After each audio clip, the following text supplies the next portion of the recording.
अस्सलाम वालेकुम, बच्चे कैसे हैं सब लोग? अफसोस सर ठीक होंगे। आज हम फर्स्ट ईयर की physics according to new syllabus chapter 8 की एक्सरसाइज के एमसीक्यूज देखेंगे। So let's just see the first MCQ. कहते हैं हमारे पास the phenomena of polarization of light, के हमारे पास लाइट में पोलराइजेशन का फिनोमेना क्या हमें, मतलब उससे क्या हमें ऑब्टेन होता है। कहते हैं ये बेसिकली वो प्रॉपर्टी है जिसमें हम लाइट की जो डिफरेंट डायरेक्शन में वाइब्रेशंस होती है उसको सिंगल मोड में, सिंगल प्लेन में हम लोग कन्फाइन कर देते हैं। ठीक है, हम लोगों ने देखा था ना कि अगर डिफरेंट डायरेक्शन में लाइट आ रही है तो हमारे पास जो पोलराइजर का काम क्या होता है, उस डिफरेंट डायरेक्शन में लाइट आने वाली लाइट को सिर्फ और सिर्फ एक सिंगल प्लेन में कन्फाइन कर देना, एक सिंगल प्लेन में उसको वाइब्रेट होने देती है, बाकी सारी की सारी रिस्ट्रिक्ट करवा देती है। तो हमारे पास हम कह देते हैं कि हमारे पास ये प्रॉब्लम, तो हम लोग लाइट को सिर्फ और सिर्फ एक स्पेसिफिक प्लेन में वाइब्रेट करवा रहे होते हैं। सेकेंड है 8.2, कहते हैं द मैलिसिस लॉ स्टेट्स दैट, तो इसकी स्टेटमेंट हमारे पास क्या है कि हम लोगों ने इसकी स्टेटमेंट पढ़ी थी, the intensity of the light is directly proportional to the square of cosine of the angle between light wave and the analyser. ये हमने स्टेटमेंट देखी थी, ये हमने फार्मूला पढ़ा था, I is equal to I directly proportional to cos के theta, या I is equal to I not cos के थीटा, के कोसाइन का स्क्वायर के इक्वल होता है हमारे पास जो एंगल होता है। तो इंटेंसिटी हमारे पास जो डायरेक्टली प्रोपोर्शनल होती है वो स्क्वायर ऑफ दी कोसाइन होती है। ठीक है, 8.3 पे आ जाए, intensity of light when it passes through polariser, polariser में से जब गुजरती है तो ऑटोमेटिकली वो डिक्रीज हो जाती है।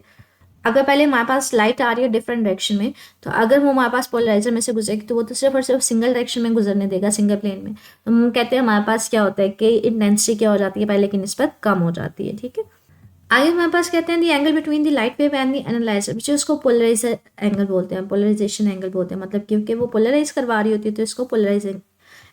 अच्छा, हमारे पास बच्चे जो एमसीक्यू है 8.5 ये रिड्यूस सिलेबस में क्रॉस हुआ हुआ तो ये नहीं करेंगे। 8.6 है the mathematical representation of the Malus law, वो भी हमने देखा है, is equal to E naught cos के थीटा होता है। तो इसमें हमारे पास करेक्ट ऑप्शन जो आ जाएगा वो आ जाएगा फर्स्ट वाला, I is equal to I not cos के थीटा। नेक्स्ट आ जाए मुझे 8.7 पे, कहते हैं the effect of increasing the angle between the light and the analyser on the intensity of the light. तो इसमें ये आ जाएगा हमारे पास इंटेंसिटी जो है वो डिक्रीज होना शुरू हो जाएगी, क्योंकि बच्चे इंटेंसिटी जो है वो डिपेंड करिए कॉस के थीटा के ऊपर। जो कॉस होते हैं ना वो जीरो के ऊपर मैक्सिमम होता है, लेकिन कॉस जीरो मैक्सिमम, लेकिन जैसे जैसे कम करते जाएंगे, एंगल बढ़ाते जाएंगे कॉस की वैल्यू कम होती जाएगी, 90 के ऊपर जाकर वो जीरो हो जाता है। तो जैसे जैसे एंगल हमारे पास क्या होगी वो कम होता जाएगा, बढ़ाते जाएंगे तो इंटेंसिटी कम होती जाएगी। लाइक इसमें देखा था हमने, अगर ये पोलराइजर है, इसमें जो हमारे पास कह लें कि पोलराइजर इसमें जो होल्स हैं वो वर्टिकल हैं, तो इसमें से जो लाइट है वो सिर्फ और सिर्फ वर्टिकल पार्ट जाएगा। अगर यहाँ पे आप एनालाइजर भी वर्टिकल रख देते हैं तो लाइट इसमें से पास ऑन करेगी, लेकिन जैसे इसको रोटेट करवाते जाएंगे तो ये ऐसा कम होती होती, जैसे ही आप इसको 90 डिग्री पे ले जाएंगे तो वो जीरो हो जाएगी। तो जैसे ही एंगल चेंज करवाते जाएंगे, यहाँ पे दोनों वर्टिकल है तो एंगल जीरो है, लेकिन इसको रोटेट करवाएंगे तो वो ऐसा ऐसा जैसे थोड़ी टिल्टेड होती जाएगी, ऐसा ऐसा कम होती होती बिल्कुल वो जीरो हो जाएगी। तो हमारे पास एंगल बढ़ाने से कम हो जाएगी। या फिर इसको इस फॉर्म में भी देखा जा सकता है बच्चे, कि हमारे पास कॉस थीटा के ऊपर डिपेंड करता है, कॉस थीटा जो है वो जीरो एंगल पे, कॉस जीरो मैक्सिमम होता है, जैसे जैसे एंगल बढ़ाते जाएंगे तो ये कम होता जाएगा। 8.8 कुछ रिड्यूस सिलेबस में नहीं है तो ये नहीं करेंगे, 8.9 भी नहीं है, 8.10 भी नहीं है, तो ये सारे क्रॉस हो गए, ये नहीं करेंगे।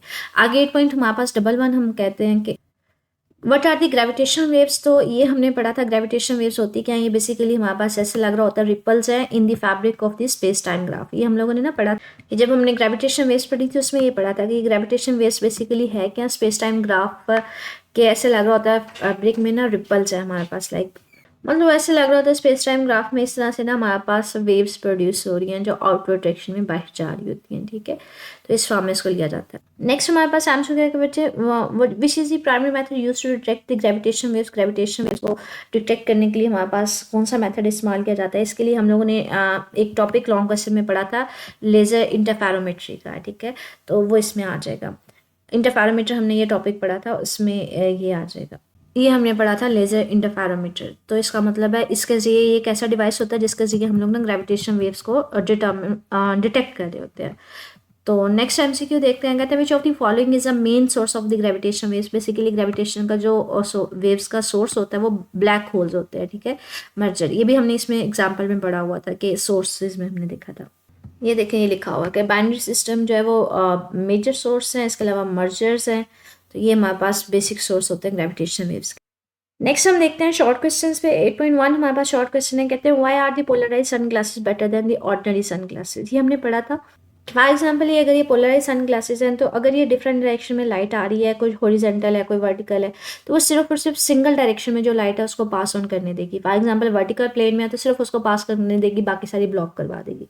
तो ये एडवांटेज होता है कि ये जो बहुत ज़्यादा इंटेंसिटी आ रही होती है डिफरेंट डायरेक्शन में लाइट की, वो सिर्फ सिंगल डायरेक्शन में लाइट को पास ऑन करने देती है, बाकी सबको ब्लॉक कर देती है। तो हम कहते हैं ग्लेयर का रिड्यूस करवा देती है। तो यहाँ पे इसका आंसर है, कहते हैं वही पोलराइज जो सन ग्लासेस होते हैं ना, वो स्मॉल लाइट जो होती है जो सिर्फ स्पेसिफिक प्लेन ऑफ वाइब्रेशंस होती हैं सिर्फ उसको पास ऑन करने देती है। इसके अलावा इसका फ़ायदा क्या होता है कि ये जो ग्लेयर है, जो ब्राइटनेस बहुत ज़्यादा होती है उसको रिड्यूस करवा देगी। हमारी आंखों को बहुत सारी जो ऐसी कह लें कि रेडिएशंस होती हैं, अल्ट्रावायलेट रेडिएशन वगैरह होती हैं, उस वगैरह उनसे हम प्रोटेक्ट कर सकती है। या जो हार्मफुल ग्लेयर होता है वो हमारे पास उस चीज़ से कह लें कि प्रोटेक्शन देती है। दूसरा कहते हैं जो सन ग्लासेस होती हैं polarise sunglasses blot out करके ओनली दी हार्मफुल ग्लेयर। अब ब्लॉट आउट का मतलब हो जाता है ब्लॉक कर रही होती है, ठीक है, मतलब उसको गुजर नहीं दे रही होती है। तो आसान अल्फाज में अगर हम बात करें कि हमारे पास क्या होगा कि वो सिर्फ और सिर्फ एक पर्टिकुलर डायरेक्शन में मोड ऑफ वाइब्रेशंस को गुजरने देती हैं, बाकी सारी ब्लॉक कर देती हैं। तो जिसकी वजह से जो लाइट की इंटेंसिटी है वो भी कम हो जाती है, ग्लेयर भी कम हो जाता है। तो हम यूजुअली हमें कह लें कि आंखों को प्रोटेक्शन फील हो रही होती है, ठीक है। ये बच्चे शॉर्ट क्वेश्चन जो है ना, ये इंपॉर्टेंट शॉर्ट क्वेश्चन है, ये काफ़ी दफ़ा बोर्ड में पूछा भी जाता है। नेक्स्ट अगर हम बात करें, नेक्स्ट शॉर्ट क्वेश्चन है, कहते हैं हमारे पास is light from the sky partially polarize, how is it so. तो हमारे पास कहते हैं जो सन से लाइट आती है वो हमारे पास पार्शियली पोलराइज होती है, अगर होती है तो किस तरह से। तो वो कहते हैं जी हमारे पास जो लाइट आ रही होती है सन से वो पार्शियली पोलराइज भी होती है। कहते हैं जो सन से लाइट आएगी ना वो हमारे पास यूजुअली उसमें पोलराइजेशन जो होती है ना वो स्कैटरिंग की वजह से होती है। कि जब हमारे अर्थ एटमॉस्फेयर में जो लाइट है वो सन से एंटर हो रही होती है, तो जो हमारी एयर में छोटे छोटे मॉलिक्यूल्स होते हैं, वाटर मॉलिक्यूल्स या कुछ भी गैशियस मॉलिक्यूल्स, उनके साथ जब इंटरेक्ट करती है ना तो वहाँ पर स्कैटरिंग की वजह से ना जो लाइट होती है वो स्कैटर हो जाती है डिफरेंट डायरेक्शन में। तो कहीं पे तो वो टोटली पोलराइज होती है, कहीं पे स्कैटरिंग की वजह से ना वो पार्शियली पोलराइज हो जाती है। तो कहते हैं ये बेसिकली जो पोलराइजेशन का फिनोमिना होता है ना, ये स्कैटरिंग जो लाइट की होती है ना मॉलिक्यूल्स के साथ, वो बेसिकली अकर कर रही होती है। और ये हमारे पास कह लें कि सिंगल डायरेक्शन में ना वो हमारे पास कह लेंगे पोलराइज हो जाती है। लाइक अगर फॉर एग्जाम्पल ये सन से लाइट आ रही है जो डिफरेंट डायरेक्शन में हमारे पास अवेलेबल है, मतलब ये अनपोलराइज लाइट है। लेकिन उसके बाद में फॉर एग्जाम्पल ये कोई मॉलिक्यूल आ जाता है तो वो जाके इसके साथ जाके कह लें स्ट्राइक करती है, उसके साथ कोलाइड करने के ऊपर ना ये डिफरेंट डायरेक्शन में स्कैटर हो जाएगी। जब ये डिफरेंट डायरेक्शन में स्कैटर होती है तो जो हमारे पास इसके परपेंडिकुलर होता है ना, तो वो हमारे पास उस डायरेक्शन में अगर कोई लाइट स्कैटर होती है तो वो फुली पोलराइज हो जाती है, पोलराइज हो जाती है। लेकिन अगर वो किसी स्मॉलर एंगल के ऊपर हमारे पास कहते हैं स्कैटर होगी तो वो पार्शली पोलराइज होगी। और अगर तो वो सीधी पास ऑन कर जाती है तो वो फिर अगेन अनपोलराइज लाइट होती है। तो वो हमारे पास मॉलिक्यूल अगर उसके पास में आ जाता है तो उसके साथ जाकर टकराने पर डिफरेंट डायरेक्शन में लाइट जो है वो स्कैटर हो जाती है।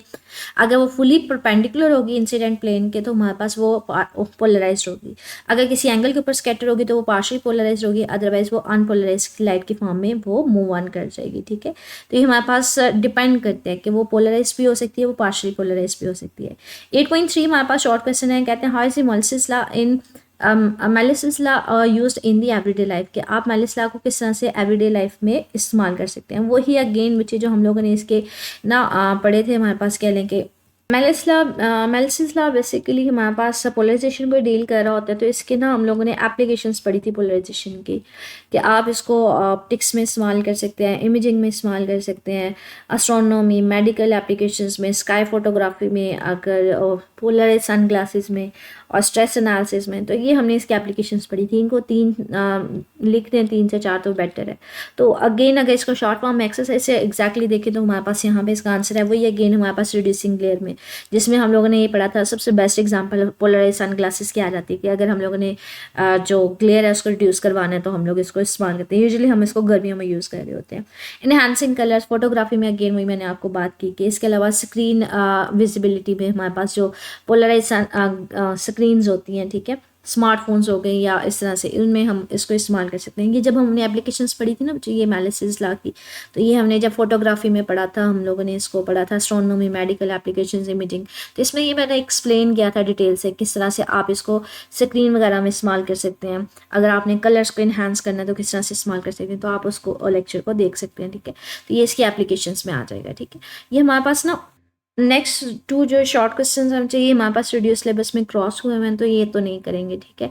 तो शॉर्ट क्वेश्चंस में सिर्फ और सिर्फ 3 शॉर्ट क्वेश्चन हैं। इसमें भी अगर देखा जाए तो ये जो ऑर्डिनरी और पोलराइज सन ग्लासेस है ना, ये वेरी इंपॉर्टेंट है, काफ़ी दफ़ा ये बोर्ड में आया हुआ है। तो ये बाकी तो हमारे पास नया सिलेबस है। तो ये इसको आपका चैप्टर 8 की एक्सरसाइज में आज हमने एमसीक्यूज देखे, शॉर्ट क्वेश्चन देखे। बच्चे इनमें मजीद बच्चे कुछ पूछना हो मेरे से कमेंट सेक्शन में पूछ लीजिएगा। ओके, अल्लाह हाफिज़।